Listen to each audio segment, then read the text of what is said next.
Ẹ mà káàárọ̀ o, ẹ káàsán, ẹ káalẹ́, ẹ̀yin èèyàn mi lórílẹ̀-èdè Nàìjíríà àti gbogbo àgbálá ayé tẹ́ bá ti ń gbọ́ ohùn mi tẹ́dẹ̀ ń rí mi, ẹ súnmọ́ bí o. Ẹ̀yin ọmọ Yorùbá òdodo, ẹ súnmọ́ mi kẹ́tún wá gbélé yìí o. Eléyìí tí mo tún gbọ́ wá lẹ́nìí, ó lékèǹkà. Eléyìí ń gbóná fẹlifẹli ní o. Ẹ súnmọ́ mi kẹ́ wá gbọ́.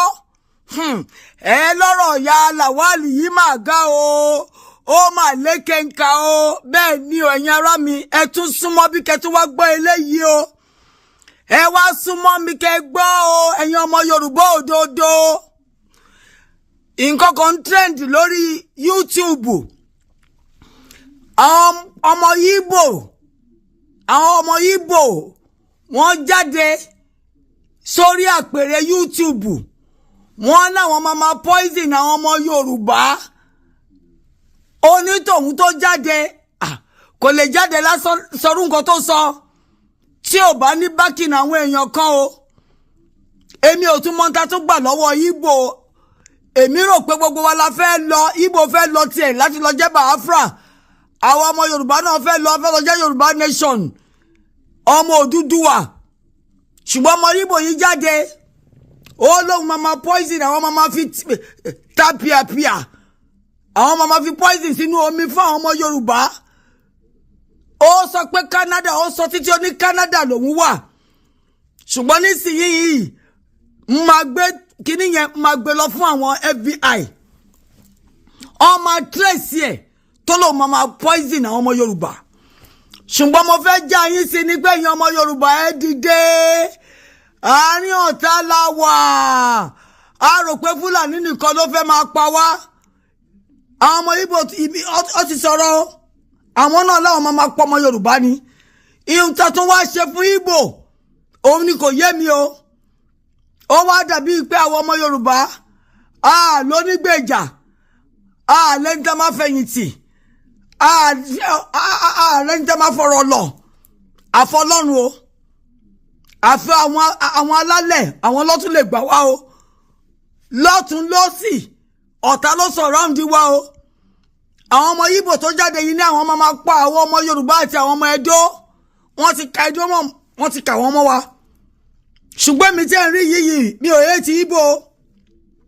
Mi ò hate Igbo. Bí ṣe ń bá wọn ṣe Zoom, bẹ́ẹ̀ ni mo ń jáde pẹ̀lú wọn lọ ṣe rally tí mo dẹ̀ ń sọ̀rọ̀. Mi ò mọye ìgbà tí mo ti bá wọn lọ sí Washington DC. Tẹ́mi náà ń bá wọn sọ pé yes, Igbo must go. Wọ́n láti fi wọ́n lọ́rùn lẹ́ẹ̀kan lọ. Èmi ò wá mọ̀ ta tún ṣe fún Igbo tó láwọn máa pa wá o. Ẹ̀yin ọmọ Yorùbá ògidì ẹ dìde.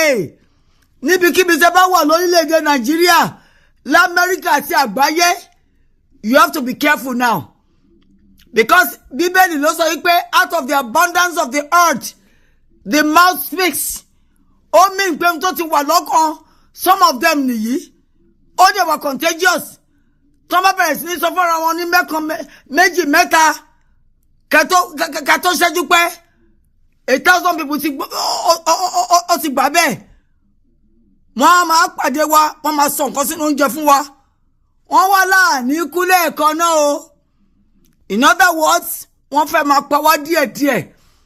Àwa máa lọ sí hospital, a máa bọ̀, a máa lọ náwó. Irú kí leléyìí o, Gbàǹjarè o, ẹ̀yin ọmọ Yorùbá. Ẹ gbọ́dọ̀ sùn kẹ́pájú méjèèjì dé mọ́ o.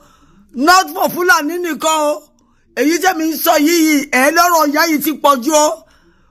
Ojú lalákàn fi ń ṣọ́ orí. A lè sùn sí yìí ká má paramọ́ o. A lè sùn ká di ojú méjèèjì o. Ẹ̀yin ọmọ Yorùbá ògidì mò ń sọ tèmi. Àárín ọ̀tá la wà. Àárín ọ̀tá la wà. Bí Fúlàní ṣe fẹ́ máa pa wá, ní Igbo náà tún fẹ́ bẹ̀rẹ̀ láti tún máa pa wá. Ládùúrú gbogbo nǹkan tá láà ṣe àwọn ọmọlúàbí. A gbà wọ́n sórí ilẹ̀ wa. A talẹ̀ fún wọn. A gbélé fún wọn. Gbogbo kọ́ńpì tí Igbo ní orílẹ̀ Yorùbá land náà ti ṣoríire o. Orílẹ̀ Nàìjíríà ló ti bílíọ̀nìà o. Àwọn náà ti rẹ́rẹ́ ti run o. Wọ́n ti run wá o. bẹ́ẹ̀ là ń sọ pé ọmọlúàbí ni wá, ọmọ Yorùbá ni wá, ìpè wa gbọ́dọ̀ yàtọ̀. Wọ́n ti sọ wá di múgùn o, wọ́n fẹ́ máa mú wa pa lẹ́yọ kọ̀ọ̀kan. Wọ́n ti fẹ́ pa wá ṣètèwé bí Fúlàní ṣe ń pa wá. Ikú díẹ̀díẹ̀ tá bá máa ṣàìsàn, tá bá máa lọ up and down.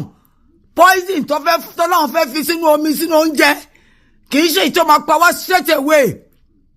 Ẹ̀yin ọmọ Yorùbá dìde. A ti ń sun àsùnpara, kí ló dé tá a nífura? Kò sí discernment, súnmọ́ Ọlọ́run. Débi tá máa gọ́ máa fi mọ nǹkan tá máa ṣe àríran pẹ̀lú ojú inú. Ẹyẹ jẹ́ ká ṣe wàdùwàdù pátí ẹ dìde. Ogun ti dé. Bí Fúlàní ṣe ń wọlé pa wá, bẹ́ẹ̀ ló ń gbowó, bẹ́ẹ̀ ló ń gbalẹ̀. Gbogbo inú igbó tẹ̀rọ pé igbó ni Fúlàní wà ń bẹ̀. Wọ́n ń supply wọn lóúnjẹ pẹ̀lú helicopter.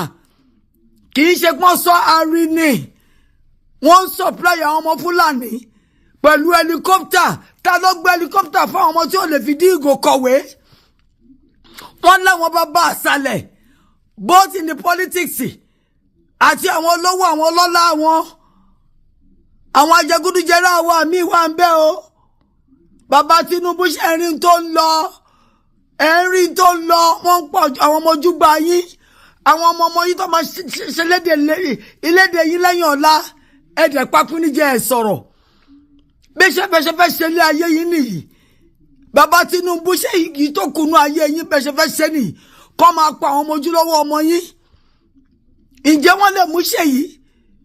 Kọ́ làwọn pa kílù má dàrú. Àbí Fọláṣadé ló fẹ́ kidnap. Tí ẹ̀ ní kó gbogbo convoy ẹ̀yin fún ara yín. Ẹ kó convoy bíi 40 cars pẹ̀lú ammunition. Kọ́ máa lọ pa àwọn ọmọ tó ń ṣe rally.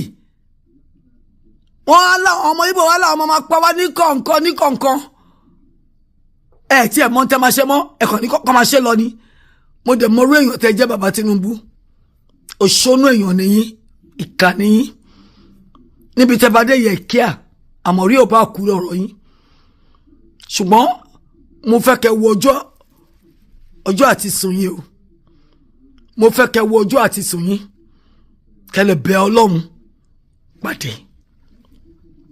Now, to my Igbo fellows, look at me. Some of you have seen this face. Some of you, I consider you my friends, both physically and spiritually. Where is this coming from? I have just seen and heard a message from an Igbo guy from Canada indicating that they are now going to be poisoning Yorubas. Where did this come from? What has the Yoruba done to deserve this? You have claimed that you own Lagos. It's a no man's land. Okay. If it is yours, then take it. Let's see how you are going to take it. So that Yorubas can go to Abakaliki, can go to Inewi, can go to Enugu, and take yours too. Go and take it. Any land is the Lord's, and the fullness thereof. The Bible have said that the earth and all that live in it, we all belong to God. But because God is a just God, He has given everybody where they belong. The Igbos belong in the area.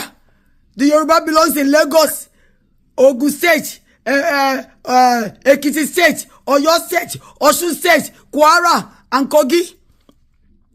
And you Igbo have infiltrated every one of this. How many Yoruba built mansions in the Igbo land? We are supposed to be contented people. We are not struggling anything with you. We are not fighting anything with you. So where has this kind of evil thought emanate from your soul, from your spirit, that you said that you're going to start killing the Yorubas by poisoning them? Why? What have we done?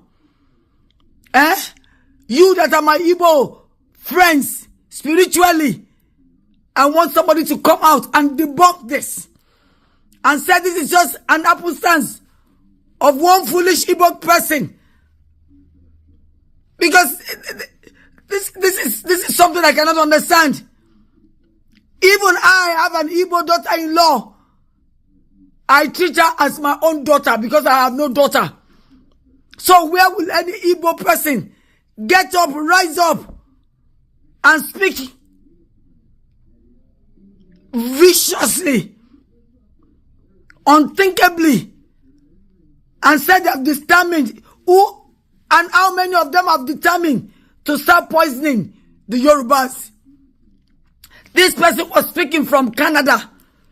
And that's exactly what I want to do, to find out the post, send it to the FBI in America and in Canada, so that this person can be traced. Because I have no doubt that he's going to carry out this malfeasance behavior. So my Yoruba people, you have to be careful. I still cannot believe this. It seems like I can't even explain it. It doesn't appear as if I'm hearing correctly.